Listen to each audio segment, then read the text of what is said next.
ndikubweranso kuti ndilimbikitsane nanu pamene tili ndi nthawi yakupempherera atumiki ndi ntchito ya Mulungu.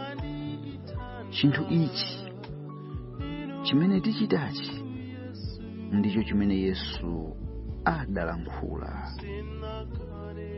pa Luka chapter 10 verse 1 mpaka na 4 pali mawu awa: zitatha izi Ambuye anayika ena 70 70, nawatuma iwo awiri pamaso pake kumudzi uliwonse ndi malo aliwonse kumene ati afikeko mwini. Ndimafuna mudziwe chokondedwa, ku midzi imene Yesu adawatuma ophunzira, iye mwini amayenera kuti akafikeko. Koma mu nthawi iyi iyeyo sadapite. Kodi munamba mwazifunsa kuti mu nthawi imene Yesu sadapite nawo koma adatuma ophunzirawa anali kuti amatani? Dziwani kuti Yesu ndiye mwini pemphero, monga atipembedzera ife lero lino mkachisi wa kumwamba. Pamene anatuma ophunzira kupita, Yesu adali kuwapereka anthu m'manja mwa Atate, nawapatsa mphamvu kuti akagwire ntchitoyi ndi ulemerero wonse. Lero pamene ife tikupemphera, misonkhano ina yonse imene ikuchitika, ena amene tikawatchula amene ndikuwapemphera, mwina moyo nonse tidzawaona. Iwonso sakudziwa kuti weyo m'bale Mulungu wapinda maondo wako ukupempherera ntchito ya Ambuye. Ichi tiyenera ife kuchita nthawi zonse, popeza Yesu mwini adalankhula ganizo lokhalokhali ku Yohane chapter 4. Tamvetsera verse number 36 ndi 37. Wakumweta alandira kulipira, nasonkhanitsira chobala ku moyo wosatha, kuti wofesayo akakondwere pamodzi ndi womwetayo. Pakuti mmenemo chonenacho chili choona, wofesa ndi wina, womweta ndi winanso. Ine ndinatuma inu kukamweta chimene simunagwirirapo ntchito. Ena anagwira ntchito ndipo inu mwalowa ntchito yawo. Haleluya. Yesu mwini wake akunenetsa pamene akutuma ophunzirawa kuti pali anthu awiri, wina akufesa mbewu, wina akumweta. Kodi mukudziwa kuti kumene anthu olalikira amapita, anthu amene amapanga zisankho ndikumabwera mu ufumu wa Yesu, amakhala kuti wina wake pena pake, mwina ndi minibus, mwina ndi mkalasi ku skulu, mwina ndi pansika, kapena pa khomo pamene amacheza, mwina wina akadapasidwa kapepala ka mawu a Mulungu. Olalikira akapita amakangokolola zimene munthu wina adafesa kale mbewu yake. Mukhulupirire izabwenzi. Inuyo munthu amene mungangomuuza mawu ochepa mu tsiku la lero, kumuzindikiritsa za kuipa kwa tchimo, kumuzindikiritsa kuti Yesu Khristu akubwera monga mpulumutsi akonzeke, kumuzindikiritsa munthu kuti nthawi yovuta kubwera pa dziko lapansi, kumene akupita alaliki amene mukapereka m'manja mwa Mulungu, akakumanako ndi anthu amene munthu wina wake amene sakudziwika pena pake adafesa mbewu, ndipo olalikirawa angopita kukakolola chabe. Ndifake Yesu ku verse number 38 akuti ine ndinatuma inu kukamweta chimene simunagwirirapo ntchito, ena anagwira ntchito ndipo inu mwalowa ntchito yawo. M'bale mlongo, adindo tamvetserani pamene mukugwada ndi kupemphera mu tsiku la lero lino, kupemphera misonkhano yosiyanasiyana ngakhale muno Malawi, ku Mozambique ndi dziko lonse lapansi. Pemphero lanu mukufesa mbewu inake mkati mwa moyo wa munthu. Kaya mukudziwa wina wake amene mudamulalikirapo dzina lake mukulidziwa, litukuleni dzina limene m'manja mwa Yesu, ndipo otuta apita akatuta. Ntchitoyi tikuyenera kuyigwira. Bwenzi tamvetserani. Pa Luka chapter 10 pompanja Yesu akulankhula motere. Verse number 2. Ndipo adanena kwa iwo, zinthu zichuluka koma antchito achepa.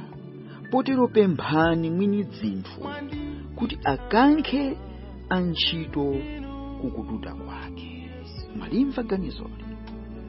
Yesu pakuyang'ana mu fuko la Israeli adawuza ophunzira 70wo kunena kuti zinthu zachuluka, inuyo 70 mwachepa. Tangoganizani, anthu 70 Yesu adaona kuti achepa. Ndadawuza kuti ngakhale mukupita inu kukatumikira, koma tapemphani kwa mwini munda, tapemphani kwa Mulungu mlengi Atate, kuti iwowo si akuti Atatewo so apemphe, akuti Atatewo kuti akankhe antchito kukututa kwake. Kuchita kukankha, Mzimu Woyera akankhe antchito. M'matchalichi muli anthu akudziwa zinthu, m'nyumbazi muli anthu akudziwa zinthu, akumudziwa Yesu munga mpulumutsi, mudziwa kuti chabwenzi. Chinthu chikafikapo kankhidwa, zikutanthauza nthawi nake chinkayenda bwinobwino, ndi chafowoka. Galimoto ikamayenda mafuta ankuntha, imafika pokankhidwa. Alipo ambiri amene mafuta mkati mwawo atha, Mzimu Woyera adasiya kugwira ntchito mkati mwawo. Ife tikapemphera mokhulupirika, amene wowo Mulungu wakumwamba awakankha kufikira mafuta apezekenso mkati mwa moyo wawo. Tikumva nkhani zosiyanasiyana m'matchalichi, azibusa mbiri lero mafuta atha. Zikufunika tipemphe kwa mwini munda awakankhe kuti agwire ntchitoyi. Kodi inu simmakumbukira nthawi ya mfumu Sauli mene amamulondalonda Davide? Adafika pena Sauli ndi anyamata ake adanenelera asakufuna, Yehova adawakankha kukunenelera. Mawu okoma kuwalingalira ndi kumvetsetsa. Achemali, mchimwene, bambo, amayi, agogo, kumene muli mmene mupemphera nthawi zopempherazi, musawone ngati mukutaya nthawi. Yesu akuti pemphani. Malawi muno ine ndikutha kuona kuti muyaka moto. Mzimu Woyera akukosa anthu, ndipo kuchita phokoso la uthenga wabwino pena pali monse. Ambuye akwaniritse mawu awa. Mu verse number 3 akuti mukani, taonani, ine ndituma inu ngati ana ankhosa pakati pa mimbulu. Nkhosa zikakumana ndi mimbulu, mimbulu imalakalaka ndithu kuti ngozidya nkhosazi. Ndi Yesu zimene azakudziwa kuti mmene ndikutumani mupite. Abwenzi dziwani, mmene azidalikiwa kupita m'malo osiyanasiyana, mmene mauthenga akumveka m'malo osiyanasiyana, mudziwe mimbulu ilipo ndipo ikudya mano awo mimbulu kufuna itadya nkhosa zimenezi. Tamvetsera chimene Paulo akufotokoza kwa Tesalonika.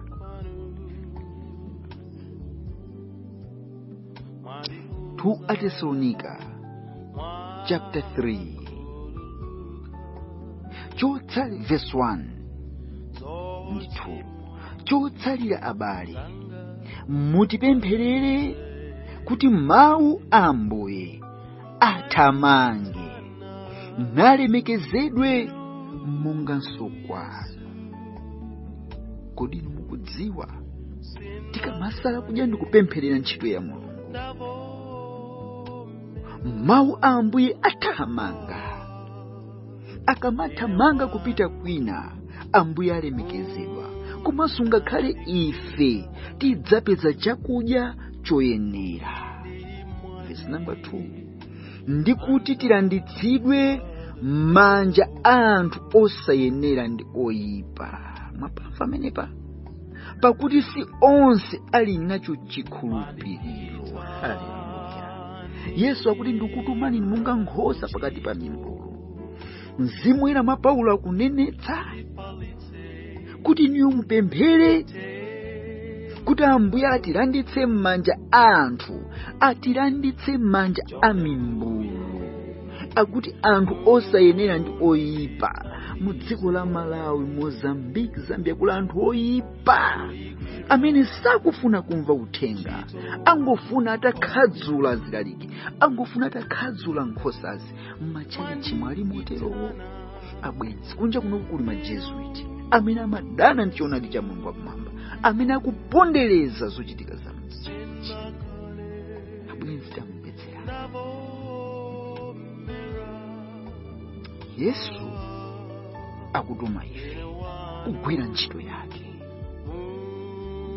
Tiye tipemphere. Tamvetserani zimene Yesu akuwauza otumidwawa kuti akamukhulupirire. Pa Luka chapter 10 verse 4 pompacha pali mawu awa: musanyamule thumba la ndalama, kapena thumba la kamba, kapena nsapato, nimusalankhule munthu pa njira. Abwenzi, Yesu amafuna kuphunzitsa otumidwawa kudalira pa Yehova ndi mtima wawo wonse, kuti Mulungu amapereka zoyenerazo. Ambiri mmachita mantha pakutumikira, kuti ndikayamba ichi chitha bwanji, ndikayamba ichi chitha bwanji. Abwenzi, musadere nkhawa. Akunenetsa kuti musanyamule thumba la ndalama, kapena thumba la kamba chakudya, kapena nsapato. Chimene Yesu amangofuna kuwabetchera apa ophunzirawa ndikunena kuti adalire pa Mulungu kuti atu, chifukwa nkuti Yesu adakonzetsera kale nyumba zokawasamala anthuwa. Chifukwa ke mukayipitiriza nkhaniyo mudzamva atabwera nkumadzapereka malipoti. Anabwera kusangala ziwanda zimatigonjera ife. Yesu adafunsa, kodi mudasowa kanthu? Ophunzira adayankha kuti ayi. Abwenzi, masiku tatsala nawowa, tiye ntigwire ntchito ukadali usana. Ngakhale mpulumutsi wathu Yesu adachita kulimbikira kuti apulumutse moyo wa munthu. Akadapanda kulimbikira Yesu, sakadapulumuka munthu aliyense. Mukapanda kulimbikira abwenzi, adindo, mukapanda kulimbikira, anthu ambiri atayika pamodzi ndife tonse. Tamvetserani mawu a Yesu mmene akulankhula ndi ophunzira 12 ku Yohane chapter 4 kuyambira verse number 31. Pa mphindikati iyi ophunzira ake anampempha iye ndi kunena, Rabi, idyani. Koma iye anati kwa iwo, ine ndili nacho chakudya chimene inu simuchidziwa. Chifukwa chake ophunzira ananena wina ndi mnzake, kodi pali wina anamtengera iye kanthu kakudya? Yesu ananena nawo, chakudya changa ndicho kuti ndichite chifuniro cha iye amene anandituma ine, ndikutsiriza ntchito yake. Abwenzi, ntchitoyi iyenera kuti itsirizike. Verse number 35. Kodi simunena inu kuti yatsala miyezi 4 ndipo kudza kumweta?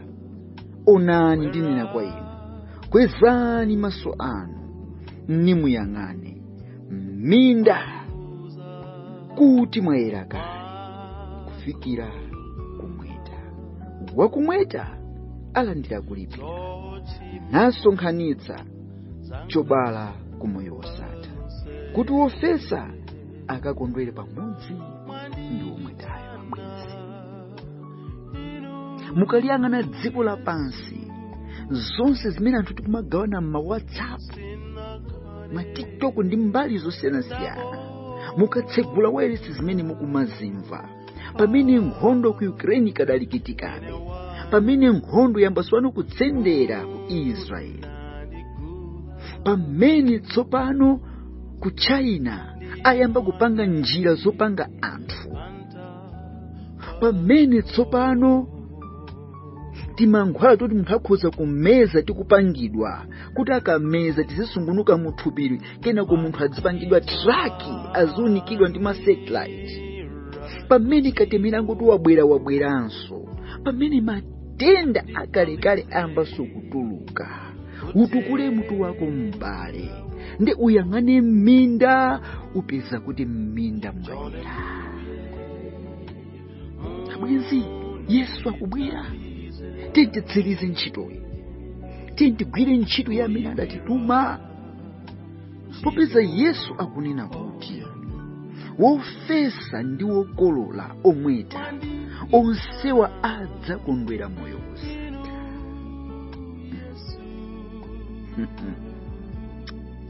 Akuti kwezani maso anu nimuyang'ane m'minda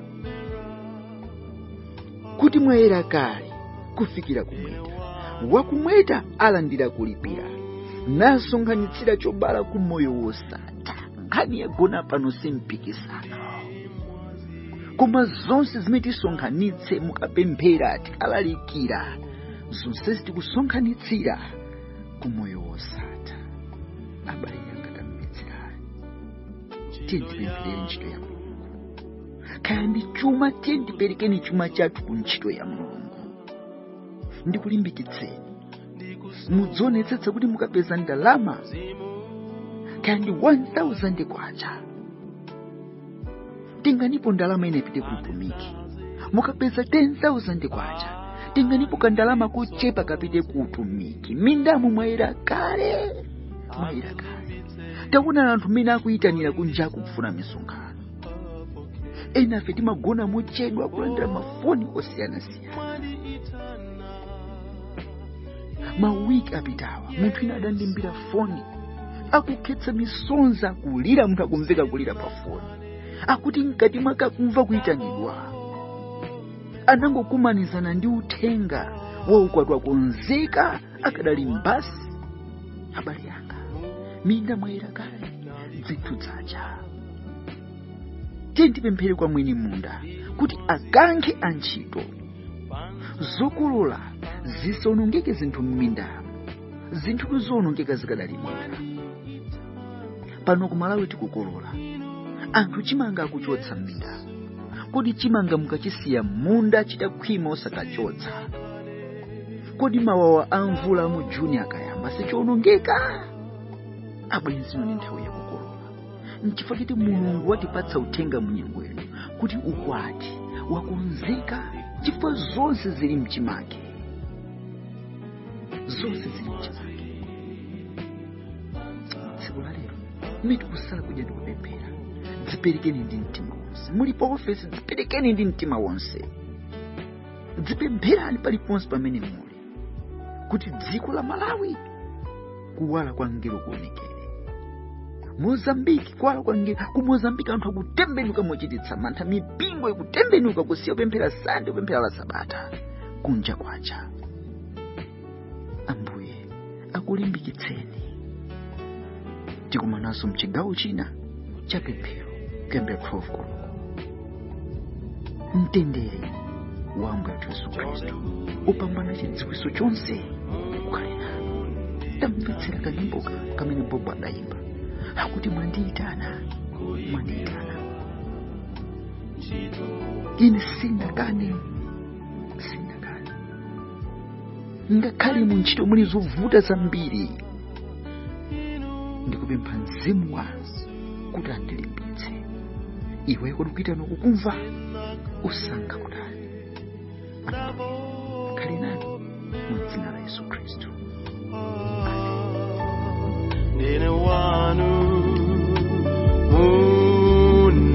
munandikula, ndi mwazi panta panapo.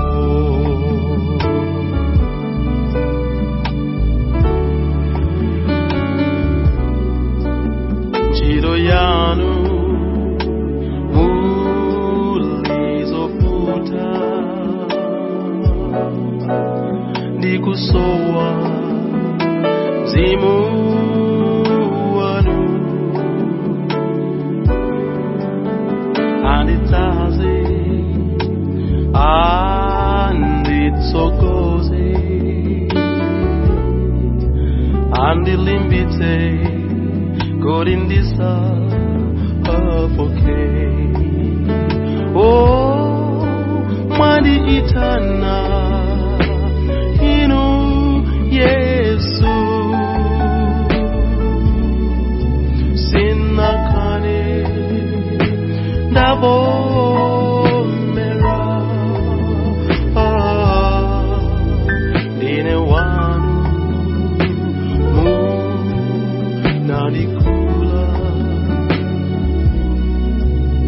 ndi mwazi panta panapo. Mwandiyitana